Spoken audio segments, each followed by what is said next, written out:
You know, my personal thing with blacklists is that, because I think I've mentally made them before, but I believe that if you hold a grudge like that and if you literally put it on a list, that's a lot of bad karma that's gonna come back to you.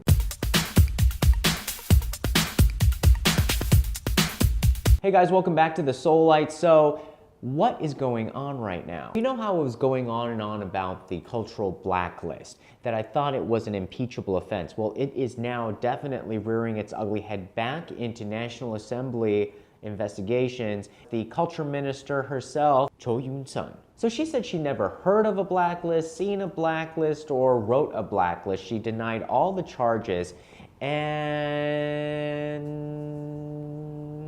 I didn't know if I quite believed her. When she said that, I felt like she was not really ashamed, but felt like she was much better than this situation, but then she just had to protect somebody. When you see somebody who feels bad that they have to lie for somebody else, it's not as convincing when they're lying for themselves. You can't always read body language. People misinterpret my body language all the time, and sometimes it's very clear. But the reason I say this is that there was a big difference when she started answering questions about her hard drive. During the investigation, she was asked, why did you change the hard drive on your computer at the ministry at a time when it looked like it would be a bit suspicious? Because the computer was used by the previous minister, so I guess she wanted a new one. And she said that because it could look suspicious, she made absolutely sure that the old hard drive was kept in storage and accessible at any time if officials or investigators wanted to look at it,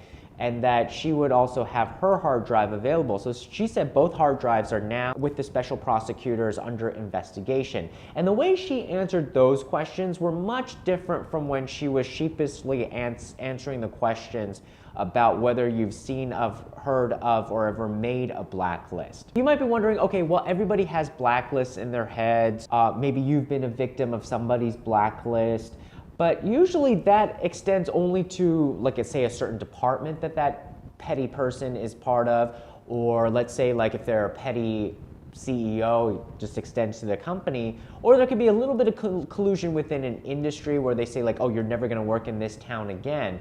But let's say this extends to the entire country, and that if you are an artist in Korea, a lot of the projects that keep you sustained and going are government funded and related. So imagine, no matter how great you are, somebody in the government thinks that you're a threat and decides to clamp you down on any future government related projects. So that's like grants, that's like opportunities at public performances. That's the thing that people are really upset about, is that quite literally somebody from the Blue House can make an order that would affect an entire ministry, that affects an entire country's artistic programs. In total, about 10,000 people were on that list.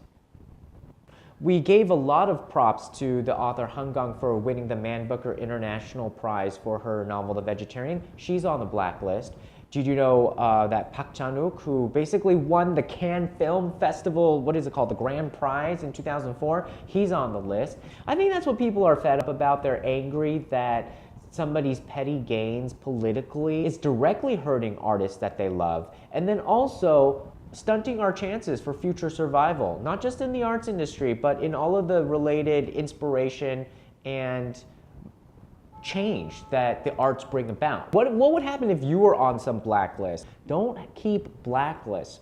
Forgive or address. Okay, yeah, forgive and forget, but if you have to do something, then find it out. Don't do something sneaky and stupid like a blacklist. That's such a moron's way of getting revenge. Now I'm rambling because I'm hungry.